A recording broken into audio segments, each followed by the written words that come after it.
Hey, today's video is all about how do you break free of the set it and forget it diet. All right, so what am I talking about? What do I mean by the set it and forget it diet?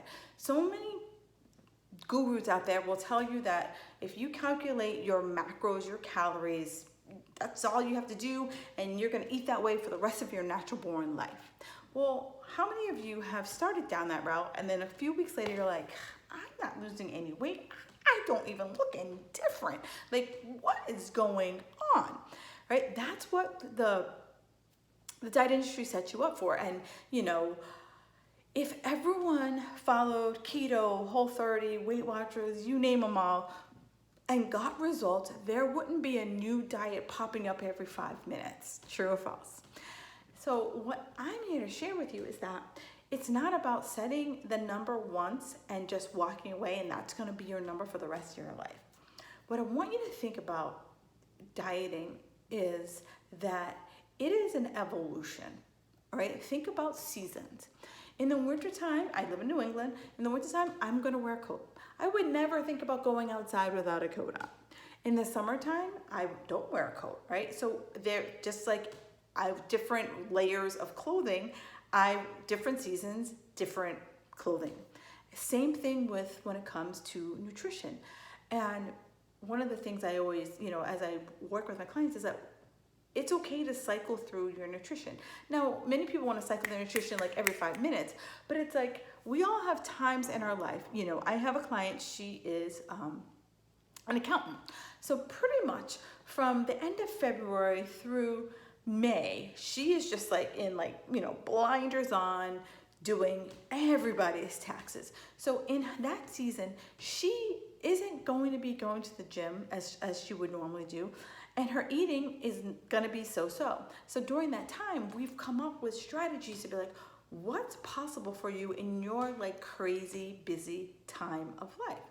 But then, May comes around and she's like, I can see the trees for the forest. So she's like, I got more time. So now we change what our food looks like, we change what our workouts look like because she has the time to devote to that. So that's the same thing for you, right? We all have those busy seasons. I have friends who are hockey moms, right? So during hockey season, they're like, I need food that is portable. I'm spending, hours in the cold at the rink, right? What are ways I can still honor my health, but still, go to my kids' hockey game, right? So do you see what I'm putting? That it's like we all kind of have these periods in our life. And so if we just said, these are my calories and I'm gonna eat them for the rest of my life, but in times that we are not as committed to our workouts, we're gonna have to change that a little bit.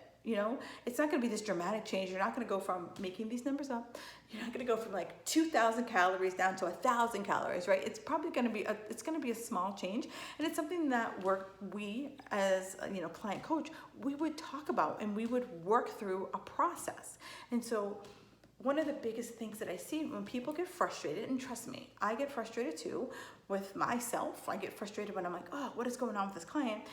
Is that you have to have a process. And until I had a process, when I had those head scratching cases, it was really, frustrating because I was like, oh crap, what do I do? I want to make something that's repeatable so that a client who, when they're not working with me, they're like, all right, this is what we did. This is what we did. And so one of the biggest things that I always ask my clients, and they always be like, I know what Kim's going to ask me. Kim's going to ask me, was I hungry? How's my energy? How's my craving? Those are the 3 questions that I will always ask, because that'll start me down the process of what needs to be tweaked, all right? It's what needs to be tweaked. Not wholesale change, but what needs to be tweaked. And so then from there, once I know those questions, I'm like, okay, so now let's get, I have another 5 set of questions, and that helps me really hone in on what is the advice to give you? So as you're listening to this, so think about are you clear about what your goals are? Right? A lot of times people lack clarity in what it is that they're actually trying to accomplish. Are you willing to make hard choices? Now when I say hard choices, it's not me saying you're gonna have this list of never eat foods. No, it's, are you willing to just say, this is what I want, so in order to get what I want, I'm going to have to make choices, and I'm gonna have to own my choices without the guilt and the shame. It's just like, hey, if I had an off-track piece of food, great. I had an off-track piece of food. It doesn't knock me out of the game. It's just a blip on the radar and I'm moving on. Then connection. Here is where I always say you have to have a why. You have to be connected to your goal, because this is the piece that is going to get you out of bed in the morning. This is the piece that's going to drive your car to the gym. You know, so many people are like, oh, I just don't have the motivation. Well, here's the thing. Motivation isn't going to ring your doorbell. It's not going to come by and say, hey girl, get in the car, we're going to the gym, right? Your connection to your goal, that's your motivation. Your connection to your goal of like, okay, is this going to get me to where I want to be by taking this action? And that's where you kind of start to talk to yourself. I do. And, you know, you ask yourself the question. I'm a fitness professional. I've been working out consistently for the past 30 years. And let me just tell you, I don't wake up and like, I'm rocking it today. Like some mornings I'm like, damn, the alarm went off, right? And I feel like I just fell asleep. So if you're waiting for that day to happen, that day's never gonna come. Just so you know. And here's where I also ask creativity. Are you willing to be creative? Are you willing to think outside the box? Are you willing to break up with that same damn playbook you've been pulling off the shelf since you were 15 and you're like, why isn't this working? Because your body is adaptable. Your body's like, I know exactly what she's doing. We're gonna go on to the stair mill and we're gonna do those stair mill kickbacks for 2 hours.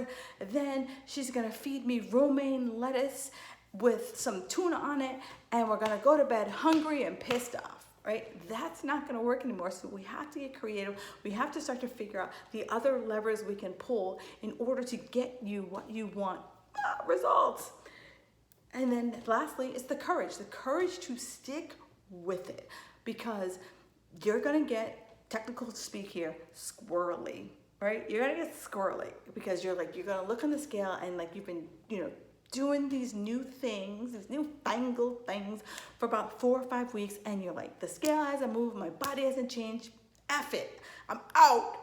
And then I'm like, you've all seen those memes on social media where like the guy's in the tunnel and he's picking away, and then all of a sudden, like you see he's like this close to like the goal. That's where you are. You're this close to the goal before you're like, it's not working.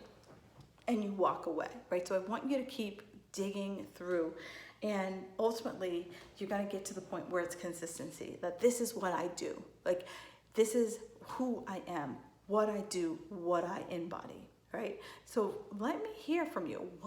How is this resonating with you?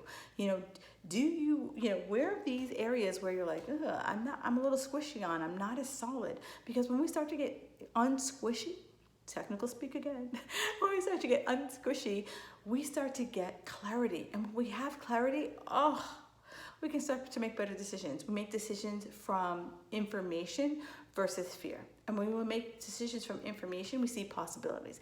And the more possibilities we see, the more positive we are about what our outcomes are going to be. So enjoy the rest of your day, and I will talk to you next week.